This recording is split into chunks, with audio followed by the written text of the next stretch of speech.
Well, good morning. Happy Monday. 2 weeks before the big holiday season of Christmas. I think we got Hanukkah coming up though shortly, early next week too. So let's have some off-season mobility. This is our time to really realign everything. Just get everything ready within the body for a really successful 2023. I think I usually get way ahead of myself. Super excited about the January thing, and I've always said the best time to make a New Year's resolution is in October. So we're here a little bit early for Monday, but let's get on some foam roller and do a little check-in. I had a huge weekend of training. I feel great, definitely tired, slept really well last night, completed a class that I'm taking on breath work, which I'm super excited to be sharing with you guys as we go into the new year. I think it's a vital component. So if you're interested in that, definitely stick around. I think I've proven that I'm gonna be here for you. Monday morning mobility, and that's probably gonna expand into Monday morning foundation training, Monday morning breath work, and even more as we go into the new year. Super excited to be just expanding what I can offer to this group. It's not a giant group, but I'm pretty stoked because the repetition, the amount of times you're coming back is really inspiring to me. So I want to keep going. All right, so let's get that foam roller today. Take the other leg off. We're gonna get right into the belly of the calf and just windshield wiper it right across. This is a little bit of a check-in to see how and where the tightness from cycling and running or hiking or skiing is coming from, or where it's landing, probably more importantly, because we really won't know where it's coming from. We can go to the root with strength strategies and hopefully decrease the amount of tightness that you get in your lower leg by absorbing it and strengthening it further up the chain. But at this point, and for this focus on Mondays, where did it land and where is the tightness? And my tightness is typically on the lateral line along those peroneals, now called fibularis. So on the lateral aspect of the calf. So I'm just going to spend a little more time with you on the lateral aspect of the calf, because most of us, although we like to think we're very unique individuals, our bodies are all very similar. So as we interact with gravity and ground, the outcome is typically predictable in the human body.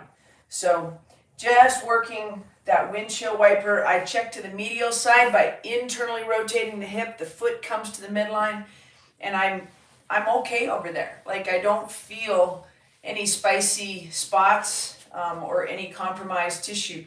But as I externally rotate the hip and push the toe to the outside, that's where the fibularis, or formerly known as the peroneals, I probably just need to stop doing that and just call it the fibularis now, but that's where I start to feel the tightness. And right up near the knee, where the head of the fibula fits in to the tibia, and there's just a little joint up there that can get pretty spicy because it's a shock absorber for your lower leg. That little joint up there of the fibula, the bone. And as you know, broke my ankle, so that I broke the distal end of the fibula, the lateral bone in the lower leg, and it's a shock absorber. So not surprising, and can be a little bit explained. Okay, let's take the foam roller right up to the hips. If you're just joining us, good morning. You didn't miss much. Go back and work on the lower leg just a little bit more. All right, lateral aspect of the hip. You can see the right hip is a little bit forward because I'm working along the top end of the IT band. I'm not an IT band roller, so if you want to roll your IT band, you do that alone. You do not do that with me. We're going to get up into that TFL, so the top of the IT band and what comes into the IT band, one of those muscles is called TFL. And he lives up here in the top part, right lateral to the hip bone. So just push, use the foam roller a little bit, working through that muscle. He's a lateral stabilizer. If you've ever heard of a Trendelenburg gait, the TFL getting tight can be a bit of an issue. with that lack of function. And then the glute med and glute max, let's go a little bit more open. They come into the IT band and to the lateral aspect of the quad as well. So we're working through the lateral part of the hip just a little bit. Want to give that a little bit of massage back and forth. Good. All right, let's go to the other side. TFL on the right side. Okay, so we've got the hips nice and open. Working just lateral to the hip bone. Both sides are feeling pretty good to me. I don't feel too many spicy spots on this. And that means I can do more. And I've been doing a lot of strength training, so my butt's been sore, my glutes have been sore, my quads are sore. But I think this week should be a better week. Just kind of skewing, starting to bring my premium group up into more and more strength work, heavy loads. And definitely makes the running a little different, but that's okay. It lets me know that all through the in-season, you know, I maintained my strength for the entire year, and now's a chance to get a little bit stronger and take some risks with the tissue. So just lateral part of the right glute, feeling pretty darn good. All right, awesome.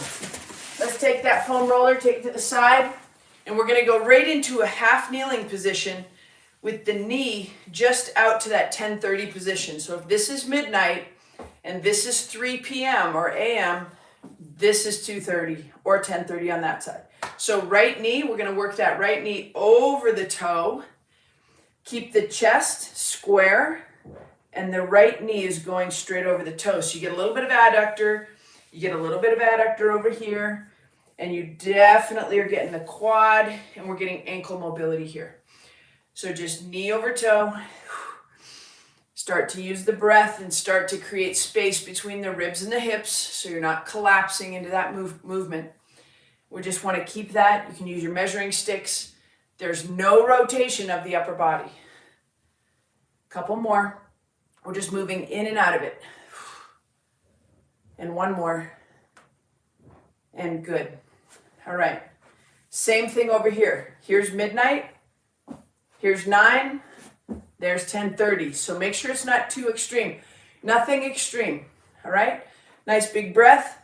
Thumbs on the bottom rib, pinkies on the hip bone. Stay square. This leg's out to the side. And the knee just goes right over the toe. 2. We got 10 of these just in and out. 3, 4, 5, 6. I don't know what you're training for, but I want you, if you have a moment after you do the session, tell me what you're training for. Do you want to qualify for Kona? Do you want to run a marathon in 2023? Do you have a cycling trip to Mallorca? Give me some thought processes so that I can help resonate back to what and who you are and what you like to do and what you can't wait for in 2023. My job is to think about you when you're not around so that I can help prepare the body. And then if the body's not in pain or it feels good, it really does trickle down to the mind and how you feel about those goals. Let's go into that lateral half kneeling position. Make sure that that right foot is nice and straight. Keep the space between the ribs and the hips and just push the hips back. You can grab your hips if you want to. So yeah, leave some comments for me in the comments section so that I can really start targeting the group and make sure that I'm just doing the best I can as a coach and a leader, maybe a little bit of inspiration, but I'm going to be doing some long bike rides this year, hopefully going to be fast, strong, healthy, resilient, and then I got to figure out how to run some 5 and 10Ks. Nothing too long on the running in 2023 for me. And good. I just think for me that being fast and strong are going to allow me way more clarity than the longer stuff. And no offense to the longer stuff, it's just that I know what I have going in 2023. I'm going to be super busy. And I just want to really focus on being as healthy as I can and creating more time maybe for rest and some peaceful things. Getting a new puppy, all of that. Need all that energy. Good. And good. Couple more. And 10. And good. Let's bring it right up to standing. All right, we're going to take that right into a woodpecker reach. This is from foundation training. So we want to take it into really, really good posture, nice and relaxed through the upper body. And we want to work a little bit of expansion of the rib cage. So the ability to move your rib cage, not just laterally, so not just here, but also to the front and also to the back. We want to expand 360 degrees with the rib cage. So we're going to take this nice woodpecker. So we've got rib cage mobility.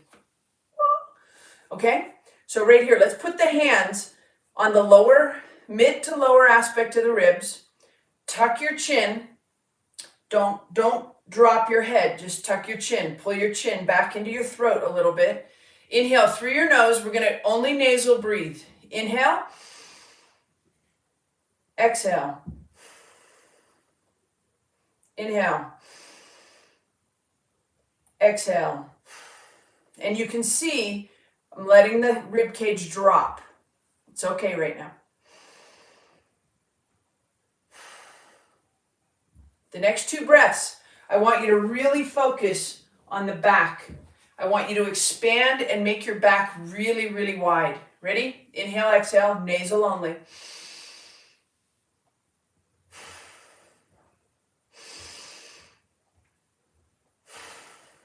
Good. So from the split stance, by elevating the rib cage, we are getting a psoas stretch on the leg that is back. All right. For me, it would be the left side. Let's go to the other side.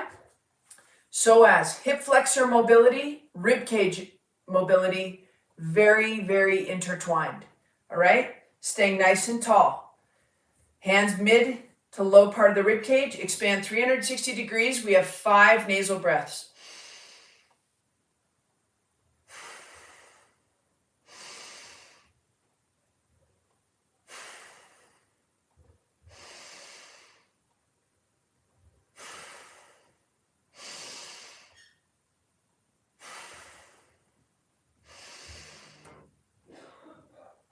Widen the back, find space.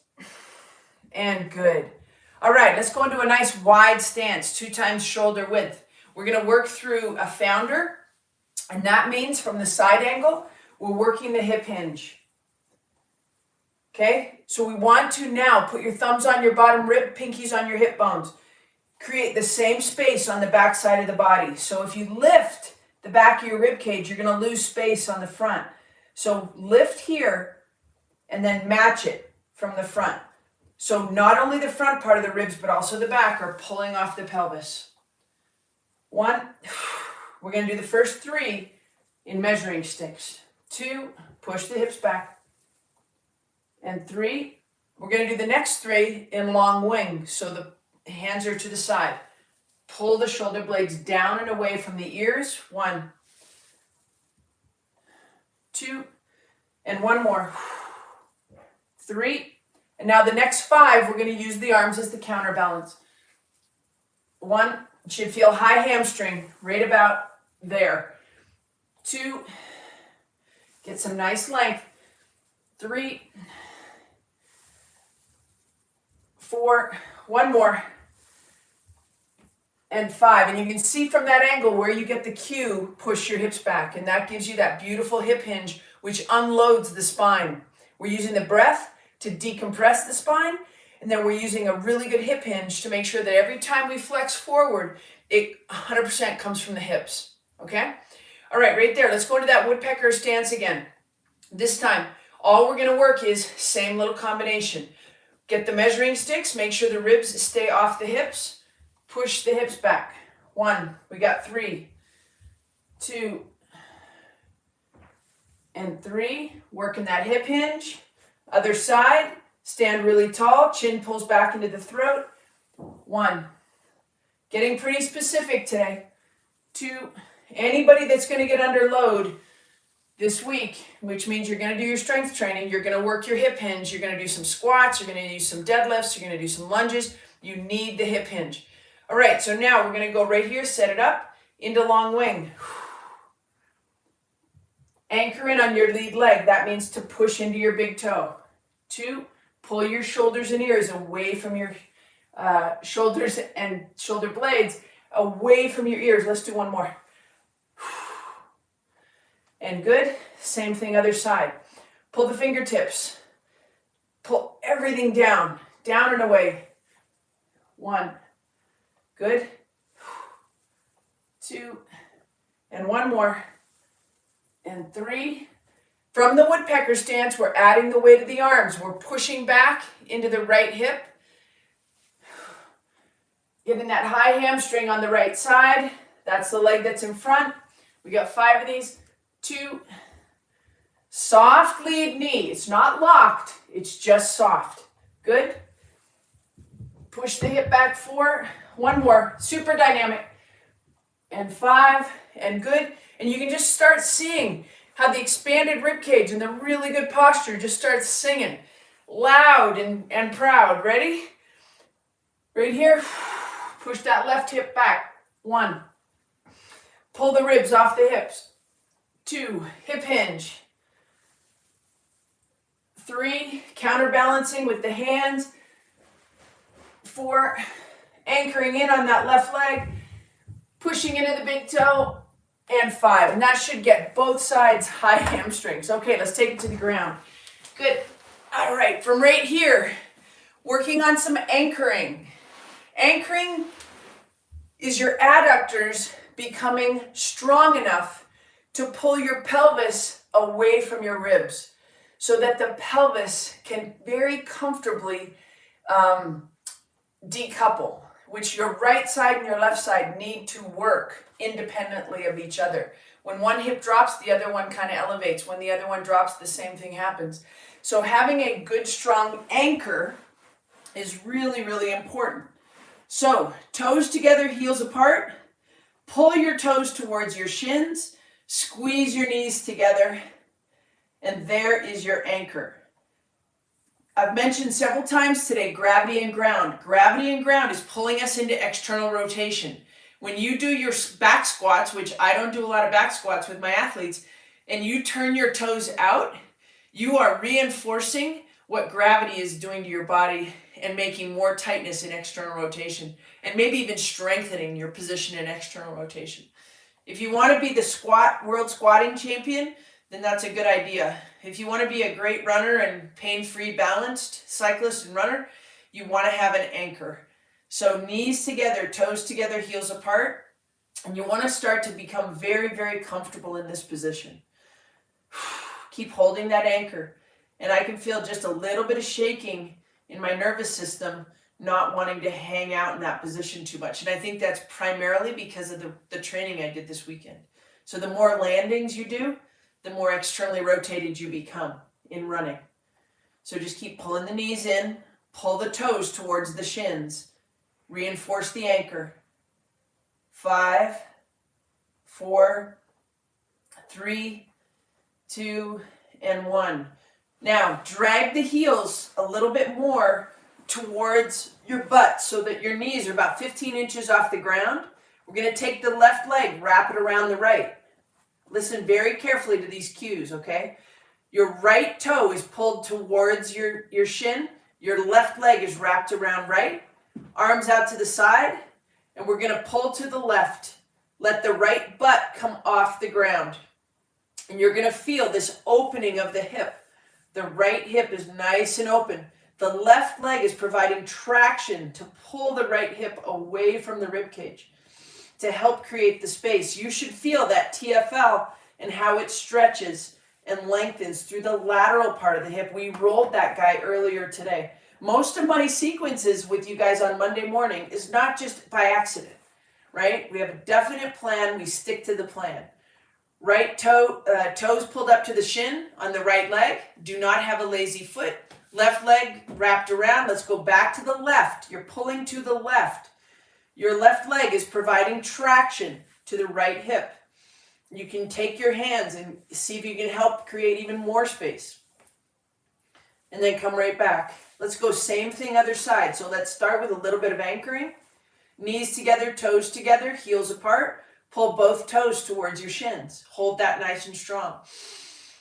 A couple of deep breaths. See if you can pull your rib cage even further from your hips. You want to have as much space between ribs and hips as you can. Drag your heels to your butt just a little bit further. This time, right leg wraps tight around left. Left toes pulled nice and strong towards your shin. You're going to let everything rotate to the right. Now it's righty's job to pull left hip apart. Left butt is off the ground. And just don't over twist. My left butt is about maybe 1 inch to 2 inches off the ground. And we're just breathing and rotating and lengthening and creating all this beautiful space. Right leg over left.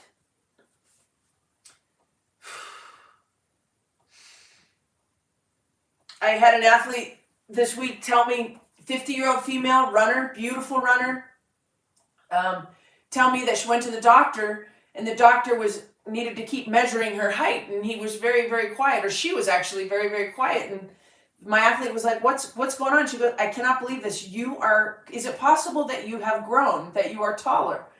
50-year-old female runner, taller. Think about it.